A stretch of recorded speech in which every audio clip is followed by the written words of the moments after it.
Assalamualaikum dan salam sejahtera. Nama saya Muhammad Isyad Daniel. Hari ini kumpulan kami akan membentangkan tajuk tugasan kumpulan kami iaitu mengenai Dr. Baharuddin Al-Helmi. Sebelum menceburi dengan lebih mendalam, izinkan saya untuk memperkenalkan ahli kumpulan saya iaitu Ahmad Safwan, Ahmad Akil Ahklan dan juga saya Isyad Daniel.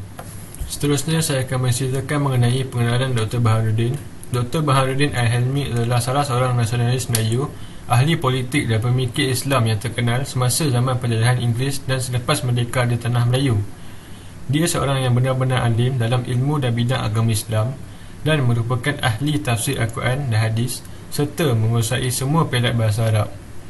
Dia adalah pejuang nasionalis anti-kolonial, jadi dia digelar sebagai sayap kiri yang mahukan tanah Melayu menyingkirkan pemerintahan kolonial Inggeris. Sebagai pembaharu pendidikan Islam dan politik sosial Islam, dia berusaha untuk mengubah mentaliti masyarakat Melayu melalui pertuturan, penulisan, organisasi sosial dan politik sehingga negaranya akan bangkit dan membentuk masyarakat yang moden dan bersemangat. Namun, sejarah politik dan perjuangan kerohanian nasionalnya mempunyai banyak cabaran dan dia dituduh sebagai komunis atau sosialis dan berkolusi dengan tentera Jepun semasa penjajahan Jepun kerana dia adalah pejuang sayap kiri dan tidak bekerjasama dengan penjajah. Seterusnya, saya akan menceritakan latar belakang Dr. Burhanuddin. Nama sebenar beliau ialah Amir Burhanuddin bin Muhammad Nur Al-Helmi. Beliau dilahirkan pada 28 Ogos 1911 di Cangkat Tualang, Perak.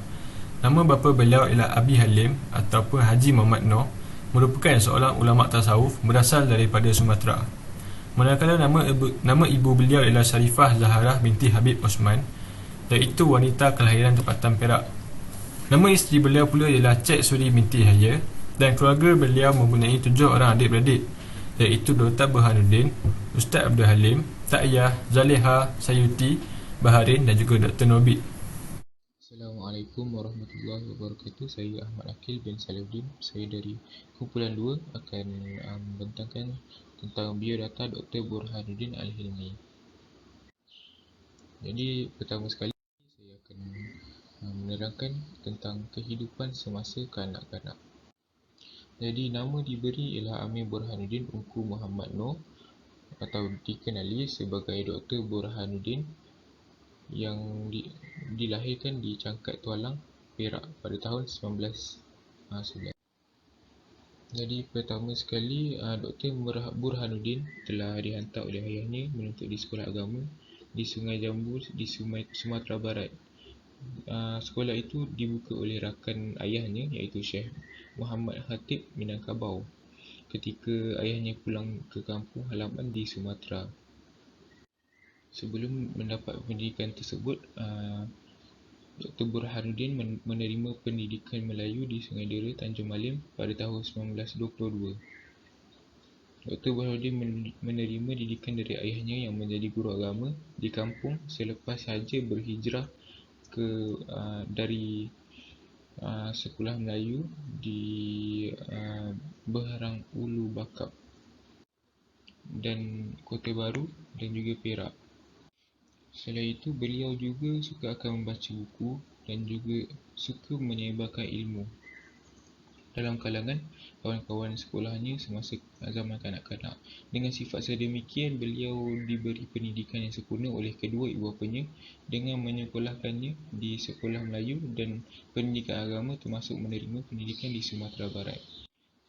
Dan menurut adiknya Nurbaik, Dr. Burhanuddin seorang yang cerdik, terang hatinya dan kuat bekerja dan rajin serta tekun melakukan sesuatu pekerjaan. Sebagai seorang yang bekerja keras, beliau minat untuk menyambung pelajarannya sebagai contoh dalam bidang agama, politik, falsafah dan perubatan.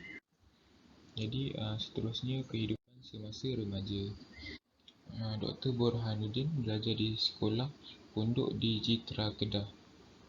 Semasa menuntut ilmu di Pondok Pisang di Kubang Pasu di Kedah, sekitar 1927, Dr. Burhanuddin memerhati dan merasai corak pendidikan yang kurang memberangsangkan, iaitu sistem pendidikan tersebut yang terlalu tradisional di mana hanya menghafal dan tidak mendalami ilmunya. Dan disebabkan dia tidak meminati cara pembelajaran tersebut, dia mendesak ayahnya untuk memindahkannya ke sekolah lain. Selepas beberapa bulan, ayahnya memindahkannya ke Madrasah Al-Maswa Al-Islamiyah. Dan di madrasah tersebut dia berminat dalam bidang politik. Dan itu saja daripada saya. Terima kasih. Bagi karier politik, Dr. Burhanuddin merupakan salah seorang tokoh politik tanah air yang sangat gigih berusaha untuk mendapatkan kemerdekaan di negara kita. Nama beliau tidak lagi asing di dalam negara kita memandangkan beliau sangat aktif di dalam bidang politik. Pelibatan awal Dr. Burhanuddin dalam politik adalah melalui Parti Kesatuan Melayu Muda iaitu KMM. Parti KMM ini diterajui oleh Ibrahim Haji Yaakob pada tahun 1939. Parti ini merupakan parti pertama yang pernah disertai oleh Dr. Burhanuddin sepanjang pelibatan beliau dalam politik. Seterusnya, Dr. Burhanuddin menyertai Parti Kebangsaan Melayu Malaya PKMM. Parti ini diketuai oleh Dr. Burhanuddin sendiri pada tahun 1946. Beliau dibantu oleh pelbagai parti yang lain.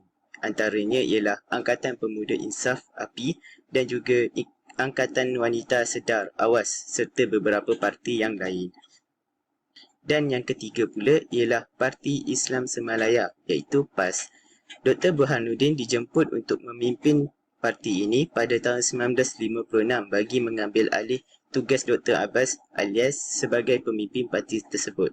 Hal ini kerana Dr. Abbas Alias tidak dapat melaksanakan tanggungjawabnya sebagai pemimpin PAS pada ketika itu memandangkan beliau merupakan seorang pegawai perubatan kerajaan. Bagi pemikiran politik, walaupun Dr. Burhanuddin bergiat aktif dalam membantu dan memimpin parti-parti politik di tanah Melayu, beliau juga mengemukakan pemikiran politik beliau yang tersendiri. Pemikiran politik Dr. Burhanuddin bertemakan falsafah kebangsaan Melayu iaitu FKM. FKM bermatlamatkan Melayu Raya iaitu menubuhkan sebuah negara Melayu yang besar. Dr. Burhanuddin ini bercita-cita untuk menjadikan bangsa Melayu sebagai sebuah bangsa yang agung di mata dunia. Dr. Burhanuddin juga memilih platform haluan kiri yang dianggap sebagai radikal ini berbanding haluan kanan. Hal ini kerana beliau beranggapan bahawa haluan kanan ini tidak memiliki semangat nasionalisme Melayu yang sangat kuat. Walaupun beliau memilih haluan kiri, Dr. Burhanuddin juga tetap memperjuangkan kemerdekaan tanah Melayu. Dr. Burhanuddin memilih untuk menolak Malayan Union walaupun mempunyai hasrat perjuangan yang sama seperti Malayan Union tersebut iaitu menyatukan tanah Melayu. Pengaruh awal yang menyebabkan Dr. Burhanuddin memiliki corak pemikiran politik sebegitu adalah bermula dengan ketika beliau menyambung pelajarannya di Indonesia. Ketika Dr. Burhanuddin meneruskan pelajarannya di Indonesia, Dr. Burhanuddin menerima pemahaman yang tinggi berkenaan syarikat Islam melalui gurunya iaitu Haji Nuruddin. Dalam masa yang sama juga, beliau juga mempelajari aliran pemikiran kaum muda menerusi guru-gurunya yang lain. Seterusnya, ketika beliau di tanah Melayu pula, Dr. Burhanuddin belajar di Madrasah Masyuriah dalam aliran kaum muda. Di sini, beliau disemarakkan dengan semangat anti penjajah dan juga pro kemerdekaan. Dan yang seterusnya, ketika beliau menyambung pelajarannya di India, Dr. Burhanuddin telah mendekati pergerakan Mahatma Gandhi. Di situ beliau telah mengenali ramai pejuang kemerdekaan di India seperti Muhammad Ali Jinnah dan juga Pandit Nehru.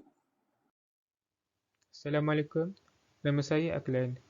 Saya akan sambung pembentangan ini dengan subtopik lain iaitu berkenaan dengan sumbangan Dr. Burhanuddin. Dr. Burhanuddin mempunyai penekanan yang kuat terhadap agama. Yang dapat kita lihat pada paparan ini, beliau adalah seorang guru sambilan dalam tempoh singkat selepas pulang dari India. Sebagai orang yang berpendidikan dan pintar, dia seharusnya menjadi pendidik di kampungnya. Namun beliau tidak mensyabur dirinya dalam bidang pengajaran, tetapi beliau lebih memberi tumpuan kepada nasionalisme, politik dan hubungan homeopati. Yang kedua ialah sumbangan beliau melangkaui kepada bidang pendidikan dan serta masyarakat. Beliau amat cakna tentang pendidikan kanak-kanak dengan menerapkan mata pelajaran pendidikan Islam dalam pembelajaran mereka. Untuk semangat yang ketiga ialah Dr. Burhanuddin amat prihatin dan sentiasa mengutamakan masyarakat. Apakah yang dimaksudkan dengan isi ketiga ini? Perjuangan beliau ini sejurusnya hanya untuk negara. Di samping itu, beliau juga telah membuat permintaan kepada kerajaan dalam memperjuangkan perkara yang berkaitan dengan pendidikan kanak-kanak. Saya akan sebutkan beberapa intipati yang dibuat oleh beliau. Intipati yang pertama ialah meningkatkan dan mengembangkan sekolah agama baru. Seterusnya, yang kedua ialah melatih guru supaya mempunyai pengalaman untuk mendidik anak-anak pelajar. Dan yang terakhir ialah menyediakan dan mengembangkan sistem pendidikan dan kemudahan pembelajaran yang baik. Natijahnya, kebanggaan terhadap beliau yang mempunyai ilmu pengetahuan yang tinggi menjadikan beliau seorang yang prihatin dengan sekolah-sekolah agama di seluruh negara. Jika kita lihat sumbangan beliau yang terakhir, beliau juga telah melahirkan banyak pejuang kemerdekaan, ulama dan ahli-ahli akademik tanah air di satu sekolah yang terkenal, iaitu di Madrasah Al-Ihya Gunung Semanggul di Perak. Sekian itu daripada saya. Saya sebagai wakil kumpulan 2 mengucapkan ribuan terima kasih kepada yang sudi mendengar dan menonton pembentangan dari kami.